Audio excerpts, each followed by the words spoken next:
बिस्मिल्लाहिर्रहमानिर्रहीम। अस्सलाम वालेकुम। मैं हूं आपका मेज़बान मोहम्मद शाहिद। नाज़रीन, स्पोर्ट्स के हवाले से बहुत अहम स्टोरीज़ हैं, बहुत अहम अपडेट्स हैं जो आप तक पहुंचानी है। सबसे पहले बात करते हैं रात के मैच की, जो कि दो क्वालिफायर टीम्स के दरमियान था, मुल्तान सुल्तान और पेशावर ज़ल्मी के दरमियान। और बहुत मज़े का मैच रहा।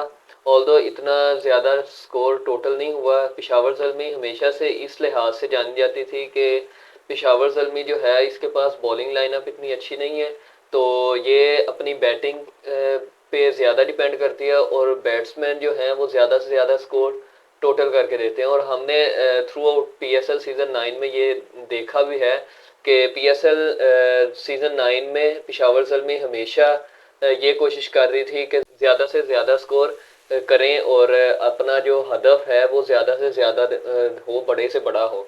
तो रात को अनफॉर्चुनेटली पेशावर ज़ल्मी बुरी तरह नाकाम हुई और 146 रन्स बनाए उन्होंने और 147 का टारगेट दिया मुल्तान सुल्तान।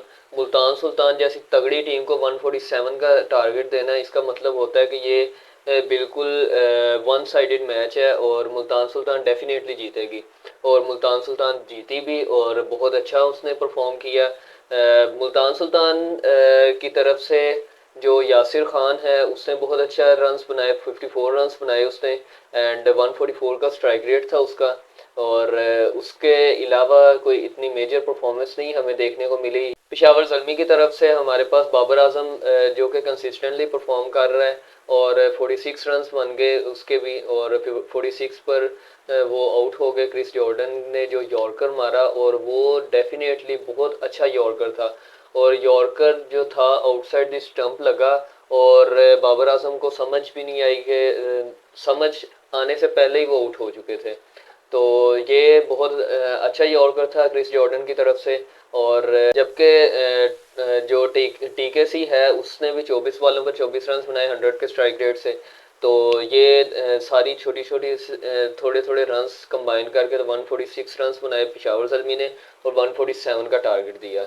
जबकि जब चेस करने के लिए मुल्तान सुल्तान मैदान में उतरी तो मुल्तान सुल्तान ने की तरफ से जो यासिर खान है उसकी परफॉर्मेंस अच्छी थी, उसके अलावा इतनी मेजर परफॉर्मेंसेस नहीं थी। और एंड पे जो इफ्तिखार अहमद ने मैच विनर साबित हुआ और उसने एक छक्का 3 लगातार चौके मारे और एक छक्का मारा और बहुत अच्छे इसकी तरफ से भी परफॉर्मेंस देखने को मिली।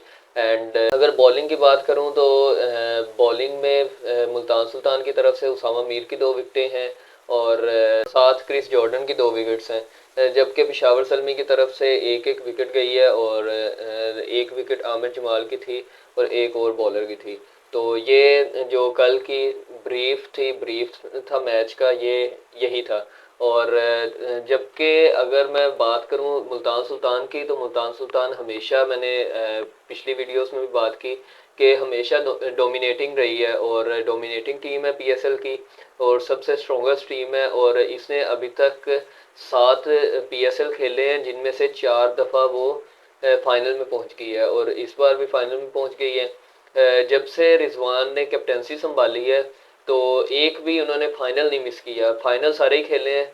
ऑल दो टाइटल एक बार विन किया बट फाइनल इन्होंने सारे ही खेले हैं और इस बार भी फाइनल में चले गए। Congratulations to Multan Sultan and Mohammad Rizwan एक अच्छा कैप्टन साबित होता है, हमेशा मुल्तान सुल्तान के लिए एक अच्छा कप्तान साबित होता है। और रात के मैच में बाबर आजम का 1000 स्कोर भी कंप्लीट हो गया इस साल का। अभी साल शुरू हुए 3 मंथ हुए, 3 मंथ में 21 मैच खेले हैं उसने और उस बंदे ने 10 फिफ्टीज और 1 सेंचुरी करके अब अपना 1000 स्कोर मुकम्मल कर लिया है। 1006 रन हो गए हैं उसके, तो बहुत अच्छी बात है ये। और Babar Azam best of luck, हमेशा अच्छा परफॉर्म करता है और हमेशा से अच्छा ही परफॉर्म करता आ रहा है। और इस साल आप उसका स्ट्राइक रेट देखें, स्ट्राइक रेट फुली मेंटेन्ड है उसका। मैं हमेशा से यही बात करता हूँ कि वो हमेशा तब आके उसका स्ट्राइक रेट को फ़र्क पड़ता है जब उसका साथ देने वाला कोई नहीं होता। और रात को भी आपने देखा पेशावर ज़ल्मी की तरफ से कोई बंदा उसके साथ टिक के खेल नहीं पा रहा था। पहले साइम अयूब आउट हो गया, अर्ली आउट हो गया फर्स्ट ओवर में ही। देन हारिस और बाबर की थोड़ी सी पार्टनरशिप चली बट देन हारिस भी आउट हो गया। देन एक के बाद एक विकेट्स गिर रही थी। तो ऐसे में बाबर आजम अकेला सहारा होता है टीम का, तो उसके स्ट्राइक रेट पे इफेक्ट पड़ता है। मैं ये नहीं कहता कि उसका स्ट्राइक रेट पे इफेक्ट नहीं पड़ता, उसके स्ट्राइक रेट पे इफेक्ट पड़ता है, बट तब पड़ता है जब वो उसका साथ देने वाला कोई नहीं होता। तो हमेशा फैक्ट्स एंड फिगर्स को मद्देनजर देख के तो अगले बंदे को जज किया जाता है, ऐसे जज नहीं किया जाता।